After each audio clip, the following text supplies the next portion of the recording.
It'll smoke the rod pretty good. As far as the machine itself, it doesn't get much older than this. Today's video brings us into my house. I know what you're thinking, what the fuck are we in your house for, Anthony? What's this got to do with welding? Is a Smith's welder. And what I've done is turned it into my end table. So what I did was I made this nice little ornate little holder. It came out really good. And then I found this piece of glass on the internet. Worked out beautifully. So what we're gonna do with the old girl is see if she'll weld. The first thing I need to do is even see if this thing will start up.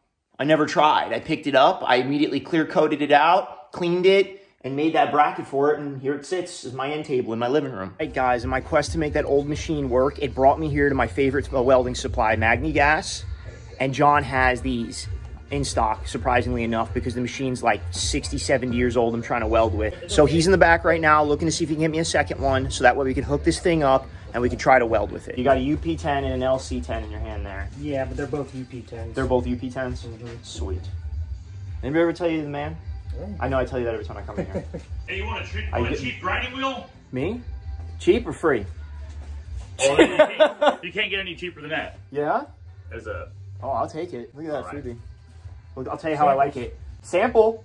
So showing John here a picture of that old welder, and he was giving me a little bit of a history about it. So what were you saying about that? You were thinking that maybe... So Smith is primarily a regulator company. They're owned by Miller, which is actually Illinois Tool Works that owns both of them. Oh, I didn't know that. So Smith could have produced possibly a welder like that since they went into oxyacetylene and cutting. Really? So that could be a first generation Smith, which I've never seen a Smith welder before, but that's a possibility.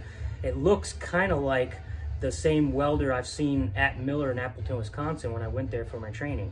They had one inside their hallway that was like in a glass case showing their first generation, and it was exactly looked like. That's really cool. Yeah, I found that at a garage sale, and I haven't been able to find any info on the internet. I figured you'd be the guy to ask. What's the outside metal being brown? Is it it's copper just rust. or rust? No, it's just rust. Yeah, it looks like it's been patinaed. Yeah, I let it. All I did was take a Brillo pad to it and then just clear coated it, and it's my end table. Clear coat, it's nice. Well, it's an end table now. Yeah. But I'm gonna weld with my end table. I would take pictures of it and send it to Miller and see what they have to say. Yeah, I did that with my old Lincoln and to Lincoln, and they really didn't give two shits, but maybe Miller will.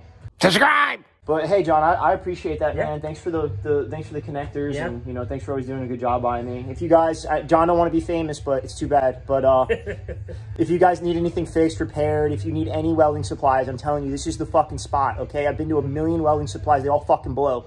This one's the best. Okay, all right. So come down, see John at Magni-Gas, or see Greg if you have to. Yep, Clearwater, Florida. Clearwater, Florida. All right, guys. All right, we're going to get back. We're going to take this machine. We're going to get welding with it. This has been a few days in the making.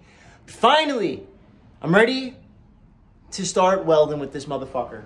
So I had to jump through hurdles in order to get these connectors. And actually, I couldn't find them. I couldn't. So I hit my machinist up, and I gave him some connectors I had. And I said to him, hey, can you turn these down so they fit in this machine? I gave him the dimensions. We went off this plug right here for the dimensions. And the man was able to pull it off first try. You gotta love it. But we're gonna go ahead, hook this thing up, and see if she welds. I think she will. I don't really know. The lady I bought this from said it does weld. It's an AC only machine. So let's go ahead and get this thing wired up. So our next step is to go ahead and get these hooked up to our welding leads. All right, guys, we've got our leads together. Looking good. Just an old set of leads I had laying around. They're kind of short, but whatever. We're not going to work with this thing, so. All right. And then let's hope this thing doesn't set on fire. Okay. Off. Let's see. I don't know. I've only used modern welding machines, so I don't really know if it's supposed to make a noise or if that's it, if it's on. But I'm going to turn it off. And I'm going to plug in to 90 amps. And I'm going to set up a little plate test and see if it welds. This is the ground. It's nice and snug. So I'm going to have to move the welder a little. God, this thing must have been a bitch back in the day to use. Not like this shit now. Put some fucking wheels on it, homie. And let's turn this bad boy on. It's the moment of truth. She may not. I don't smell any electrical burning, so that's a good sign. Oh. Okay, maybe 90 amps ain't enough. I'm gonna put it up to 120.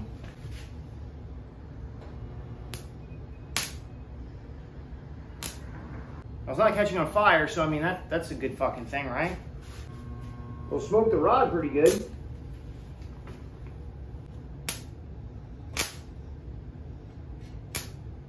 So what I'm gonna try first, because it won't strike off, is I'm gonna try to clean all the terminals out and see what that does. I'm also gonna go ahead, take the top off this thing and clean the inside of it out. See if maybe I can get an arc dent. If I can't get an arc dent, then it's going to John's shop and I'm gonna see if he can't figure it out. All right, so I'm gonna go ahead and take this top off real quick.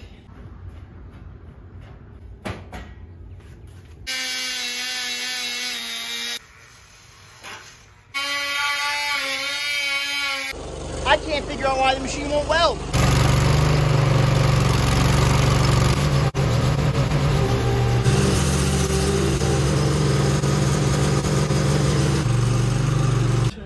So I'm back here at Magni Gas with John again. Looks like a Lincoln switch. Lincoln power switch. But Smith. Did you say you seen one of these like in a museum or something? Well, Miller made one that looked just like it. Yeah, this is the top piece. Pretty ornate, huh? Minneapolis, Minnesota. Hard to say. Smith is out of Dakotas. Yeah? North Dakota, I think. I don't know where this thing came from. I just seen it at a garage sale and I had to have it. I mean, I'd buy it just for the patina. All right, guys, so we're going to leave this with John and hopefully he can work his magic. What do you think, man? You think he can figure this thing out? I think it should be pretty simple. Sweet. All right, well, hopefully he gets it and hopefully I come back and me and him are welding with it because I'm tired of trying to shoot this video. All right, guys, we're back here with John and turns out, well, John, explain what I did there. Oh, basically, we had a wiring issue with the power cord that we put on here. We decided to ground one of the 120 leads to the frame of the machine instead of actually sending it through the transformer.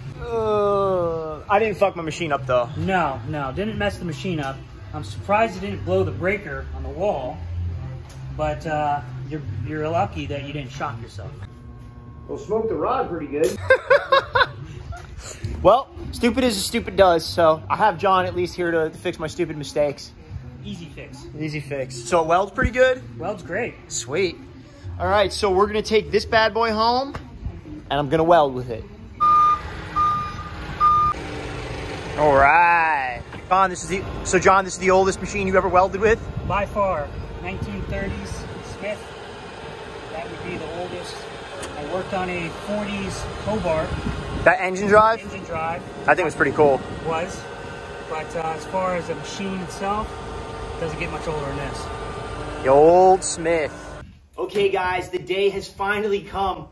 All the trials and tribulations have come to a head. We're going to go ahead and we're finally going to weld with this bad boy. I haven't welded with it yet, but John tells me it welds. And if he says it welds, then it welds. My wife is going to go ahead and help me test this out, and she's going to make herself a little business card holder. This is my wife, Madonna, for you guys that haven't seen her before. What are you making today? I'm going to make a pin holder on the front. I'm going to attach this little guy for some business cards. Cool. Maybe I'll paint it up and give it to you. Oh, okay. Well, thank you. All right, guys, we'll go ahead and switch this bad boy on.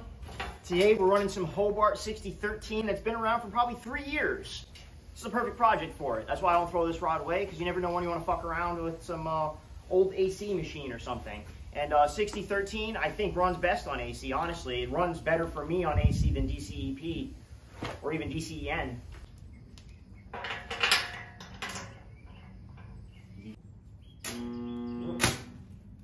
Just strike it like that. There you go, push. Alright, you gotta hold it while it's in between tacking because it'll start moving on you. So tack the opposite corners, what I usually like to do. There you go, pull it. There you go. Don't push in so hard, just like I said, make sure there's that arc distance. Go ahead. And you can go ahead and just weld the side out. Okay. Smooth, yep, there you go.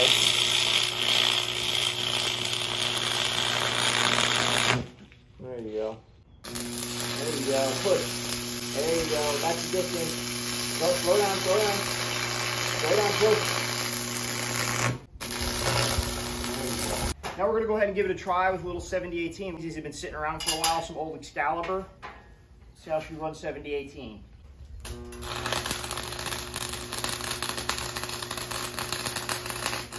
Definitely too hot. Definitely way too hot.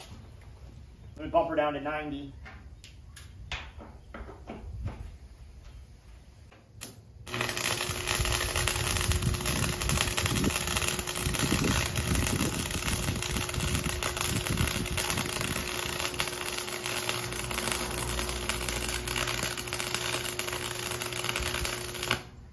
Definitely not the best beat I ever did. I'm gonna do an uphill pass real quick.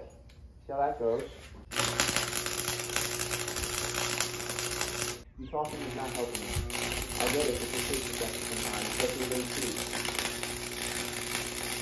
There it goes.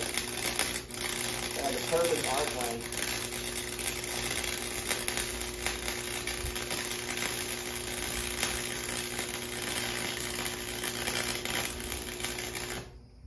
So as you can see, I mean, that's AC uphill with 7018. Not great. The plate was dirty, so that probably contributed to something like that there. It's also very hard to strike at this amperage at the 75 amps on AC at least. So yeah, there you go. That's what uphill looks like. Verdict's in. She will weld. So pretty exciting. Got to weld with my end table. 1930 Smith welder, the only one I've ever seen in person. And the only one John's ever seen in person. If it's the only one John's ever seen in person, I'd say it's one of the few that's out there. All right, guys, I'll catch you on the next video.